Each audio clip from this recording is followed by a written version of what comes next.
So I decided to model Vaggie as my next character, and I went ahead and I started with a default cube. A lot of people delete it, but I just don't see the point. I threw a mirror modifier on it and a subdivision surface modifier on it. And I start with modeling the torso here. And Vaggie, I didn't realize it when I started, but as I modeled her, I realized how thick she is. She's basically a Pixar mom. Yeah. So I finish modeling out the torso and then I start extruding out the legs and I add geometry and shape it that way. Now, it's kind of important. The way I do rigging, I actually do a lot of stretch bones. So in order to make that work appropriately, you have to kind of have polygons as best as possible. I do really fast modeling, so it's not as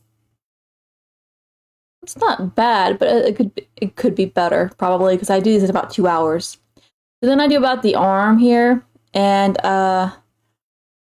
basically making it look like Vaggie.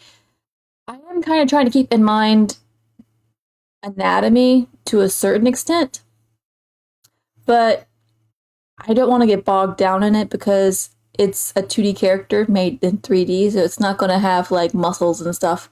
Here I add a sphere and I shape it into the head. Because there's a mirror modifier on it, I actually do delete half of it and then shape it to the head. Here I'm adding the back of the hair, so I add a square and I start shaping her. She's got very crazy hair. It's basically supposed to be like a moth shape. She has like 4 individual strands at the back of her hair that look like hair. And she's got these crazy bangs. And this is my first attempt at it. I actually failed and did it again. And here I am adding the crazy moth wing hair stuff. I am adding the bow, which is shaped like a butterfly, which I think, or maybe it's a moth. I'm not quite sure about that.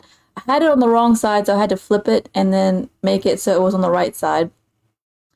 And I'm making sure here that it looks correct from the front, adjusting as needed.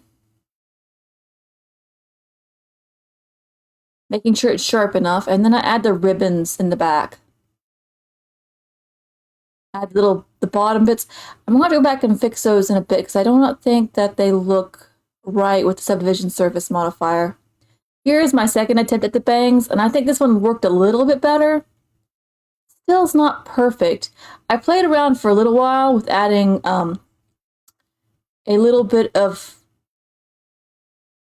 I guess I would call it like a crow's nest or whatever. Now here I'm starting to add the clothing.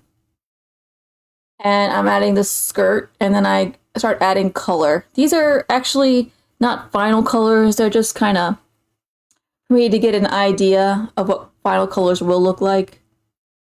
So I'm messing around with colors at the moment.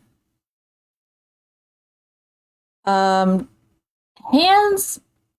are basically, I do them so they're not connected very well. So I can basically change the way they look. So that way I have more freedom for what they look like. So none of it's actually connected with each other. So I can mess with the hands and just make them look as crazy as I want them to.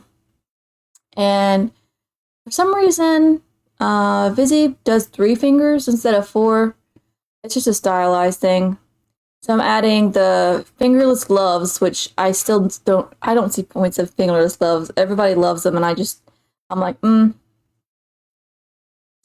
now here I am actually moving on to the face, and because this is a 2.5D character, what I do is I actually create like a animatable layer. It's not really a 2D puppet because I actually do draw a lot of it. But some parts like the eyes and the pupils I can move around. And I create masks and stuff. I don't think she'd be very easy to do without this because of the way her eye is. And now I'm adding buttons for a jacket, and that's Vaggie. Thank you for watching.